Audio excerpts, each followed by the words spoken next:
We're talking today about the significance of Jesus. Jesus, of course, is the central figure of Christianity.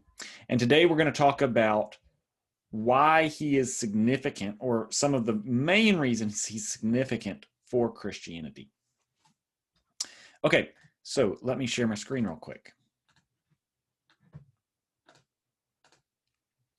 So Jesus is significant to Christians for a number of reasons. I'm not going to try to summarize all of them, but I'm going to categorize three main reasons. One is his moral and spiritual teaching, an example of his character. So Jesus is, among other reasons, coming to earth to show people how we ought to be living, both by teaching us and by showing us in his character. Second, Jesus, of course, was killed. He was crucified. And according to Christianity, really probably the most central claim of Christianity is that by dying, by being killed, Jesus somehow atoned for our sins in his death. So atonement is sort of a technical theological word. Basically, it's hard to say much about it without getting into a controversy about what atonement is. We'll talk more about that in just a minute. But essentially what's happening here is somehow Jesus' death saves us humans from some big problem that we were in, right? So I have to say it really generally like that because Christians, that claim is central to Christianity, but Christians do disagree about the exact nature of the problem, the exact nature of the solution, right? And the nature of the problem is going to dictate the nature of the solution that Jesus provides. But somehow by dying, Jesus saves us. And Christians do disagree on how that happens. And we'll talk more about that in a minute. Finally, another central claim, and what we celebrate, what Christians celebrate on Easter, is the resurrection of Jesus. Jesus was miraculously raised from the dead, and there is deep significance to that as well. So let's talk about these three things in turn. We're actually weirdly going to start with the second and then the third and then go back to the first. So on the left-hand side, you have a painting by El Greco of the crucifixion. Atonement is just, we're going to define that as whatever it is that Jesus is dying on the cross to solve the problem that humanity is in. So as we've seen, as I hope you've seen patterns, lots of religions have a view of a problem that humanity is in and of a solution provided by some facet of that religion. Jesus is the solution to the problem of, generally speaking, you could call the problem sin. There's not really much disagreement on that. Humanity, as we've seen, and as we'll talk more about in particular, Christians accept all of the Hebrew Bible as authoritative, just as authoritative as what they call the New Testament, that is the four Gospels and a bunch of epistles and other stuff, epistles being letters. But because they accept the Hebrew Bible, they accept the narrative in Genesis, which tells us that the fundamental problem of humanity is sin. And when we talked about Judaism, the nature of sin being rebellion against God, essentially. That's what I argued was being shown to us in the story about the tree of the knowledge of good and evil. When Adam and Eve eat from the knowledge of the tree, or the tree of the knowledge of good and evil, that is what constitutes sin. And what's going on there is they are trying to make themselves the standard of how they ought to live and what goodness is and what a good life is, as opposed to relying on God, an external independent authority, a divine authority. So that's sort of right there in Genesis. That's sort of what Genesis is doing, is telling us what our problem is and what the problem with the world is, what creates all of the problem, the human evil we see in the world is, because after that happens in Genesis, people just kind of spiral down into evil and further evil and further evil. And then we saw this pattern of God trying to save a remnant and do away with all of the evil. And then that remnant spirals down into more evil, and then he'll save a remnant and try to make them special and keep them holy and move the others away. And then that remnant spirals down into more and more evil. Okay, so the problem is sin, and it seems like a problem that humans on their own cannot get away from. And so the story of Jesus, at least the story of Jesus' death, is that God, just as we talked about Jesus being the new Israel, God sees that humanity is unable to break themselves out of the cycle of sin. He keeps saving remnants and hoping that this remnant will keep his word, do what he wants, submit themselves to God, keep the law, and they keep failing, and he keeps having to start a new remnant, right? And eventually, the story of Jesus is that God sees that it will not be a human or any group of humans that does this. And so God comes himself to do this on behalf of humans.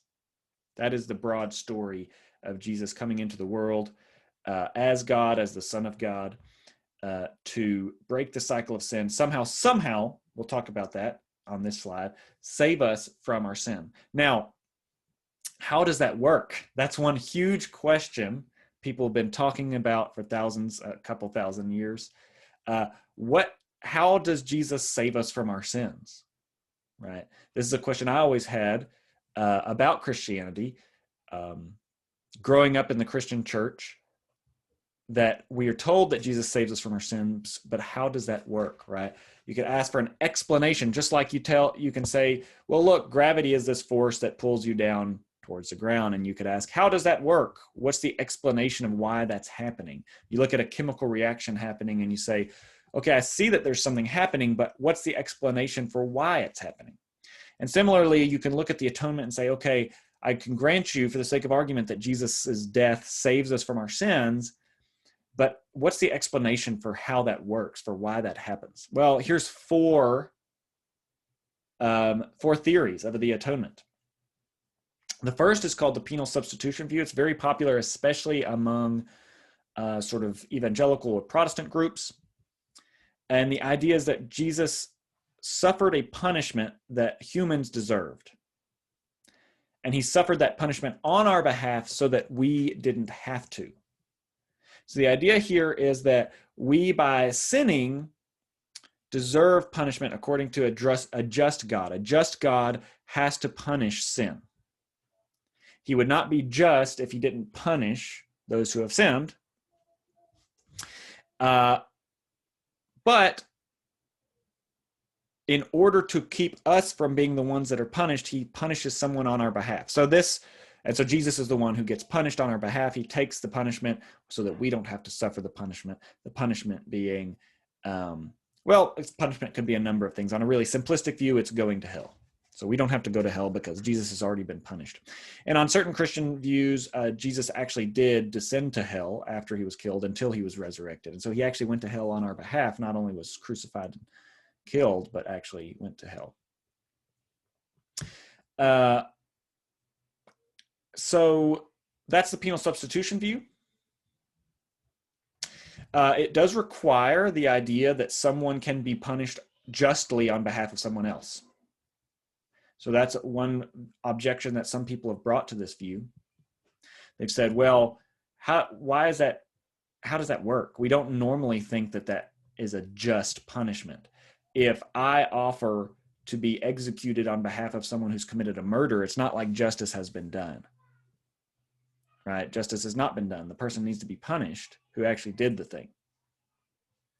But advocates of penal substitutionary views say that this is the best way of making sense of the callbacks to what Christians call the Old Testament, what Jews called the Hebrew Bible, and the sacrificial system that is very central there. So the Jews had to sacrifice animals to atone for their sins.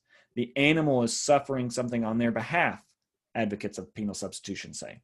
And similarly, Jesus is suffering on our behalf so that we don't have to. It removes the sin from us. And they'll even argue, well, look, in the Old Testament, people had to keep sacrificing animals. They had to keep doing it because the animal was not a perfect sacrifice. And so it would take away some of their sin or their sin for a little bit of time, and then they would sin again and they'd have to sacrifice a new animal.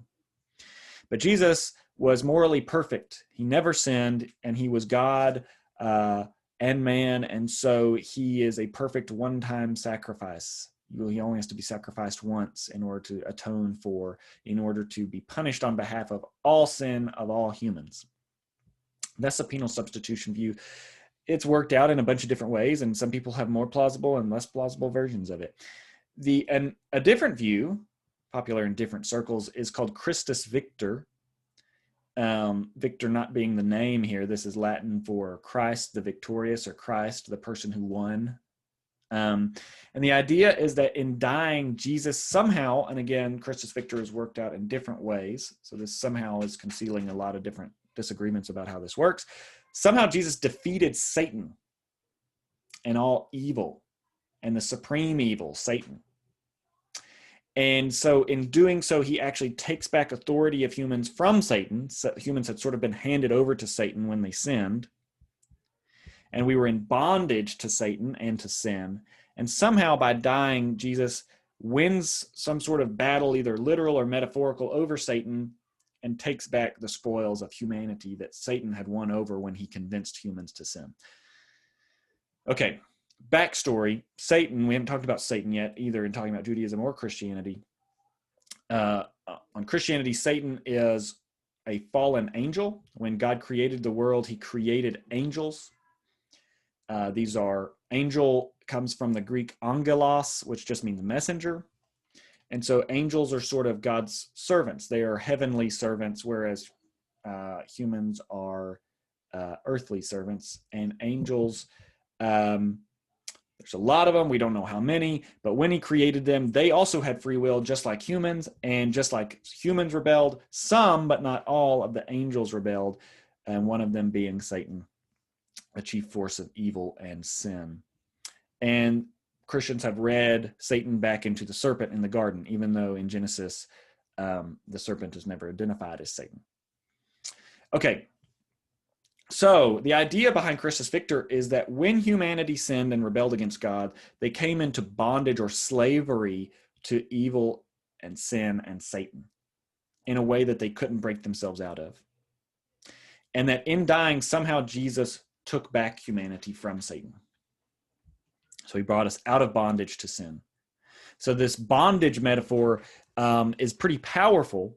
If you've ever been involved in any sort of deep evil or wrongdoing, you can kind of understand how Christians could come to think of sin as a sort of slavery. You're enslaved to your own sin or evil, right? You can think about the show Breaking Bad, how Walter White, it's a story of descent into evil, right? Eventually, at the beginning, it's innocent. It's for the sake of his family. It's for this good goal. He wants to provide for his family. He's just going to do it a little bit and then get out of it. He's not going to do it in the worst ways. He's going to stay away from all the corruption. And it's this a story over season after season of him descending into deeper and deeper evil and eventually being enslaved by it. He can't get out, right? And somehow, the Christian story on the Christus Victor view is that Jesus frees us from that slavery.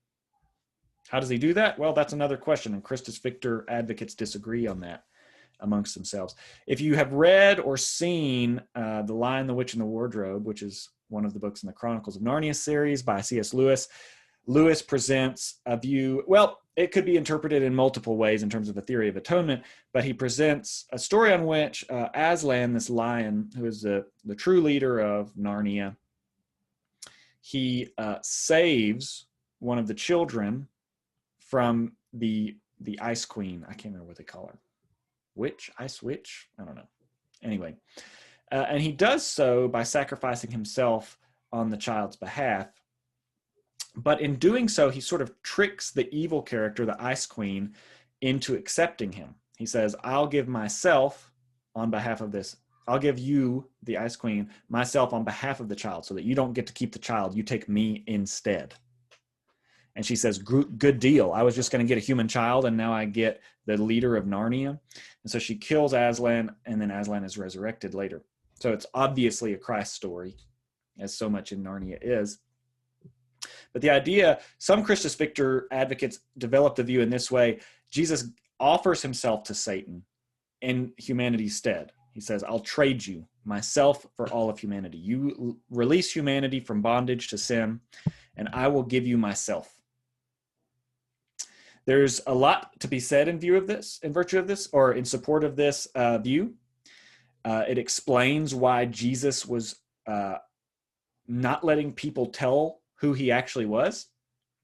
So Satan, why he was trying to avoid being caught and being killed at the wrong time, why he was trying to avoid being worshipped or being turned into a political leader, is that he knew that he had to deceive Satan into killing him.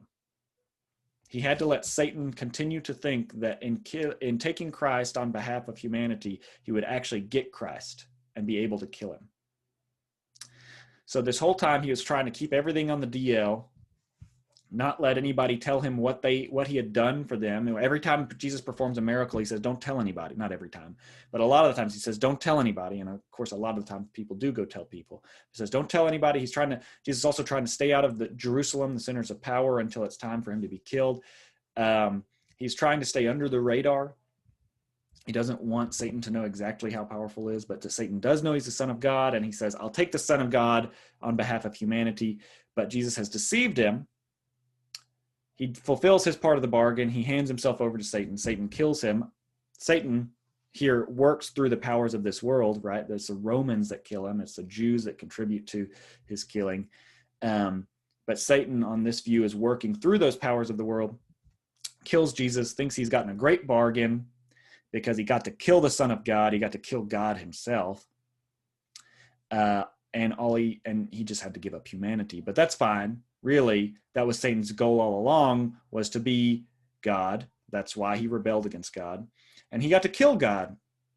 So mission accomplished. All he had to do was give up humanity.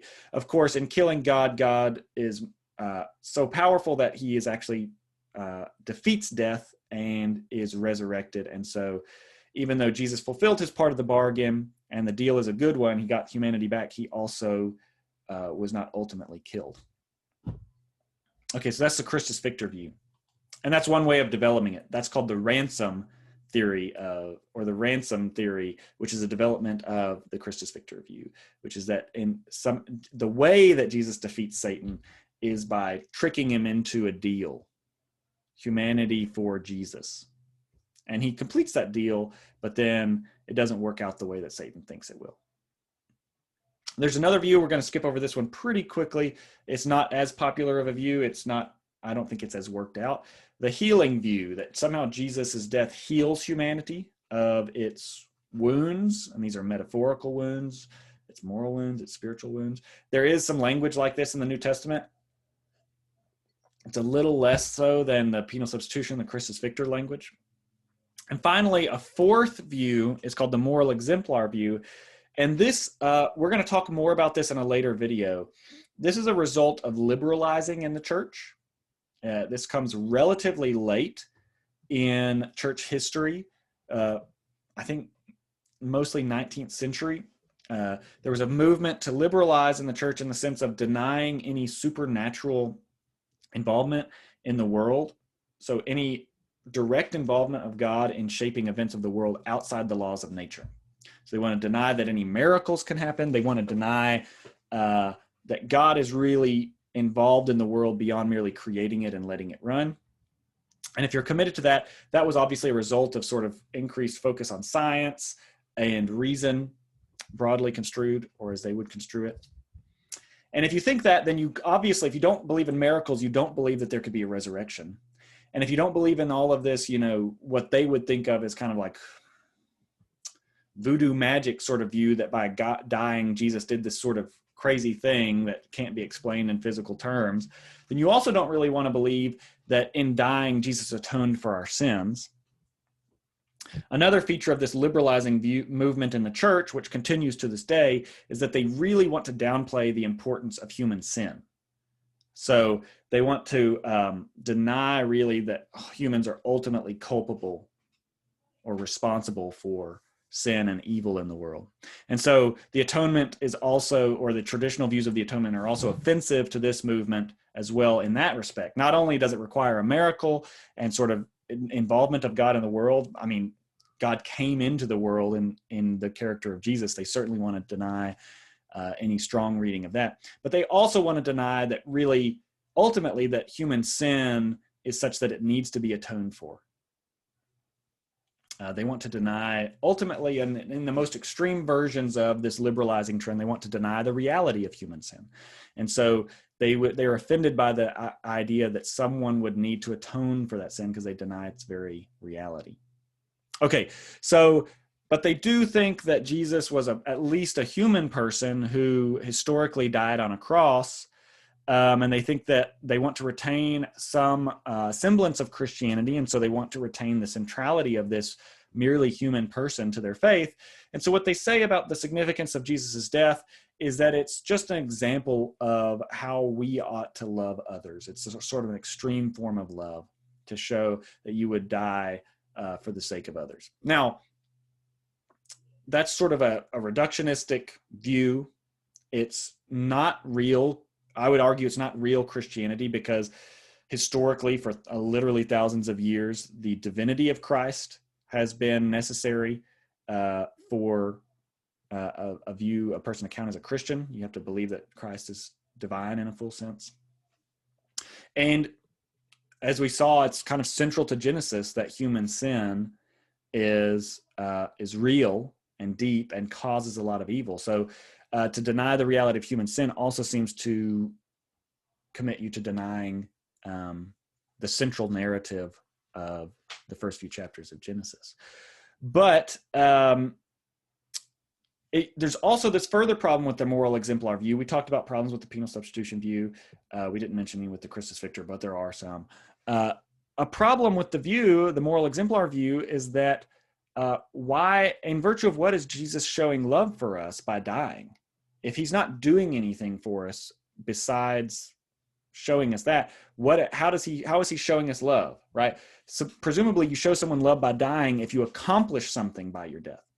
What exactly is Jesus accomplishing by his death if he's not saving us from sin or releasing us from the power of Satan and sin and evil, or healing us? What is he doing that shows love, right? If I said, I'm going to die for you, and then I died, you might wonder, okay, but why?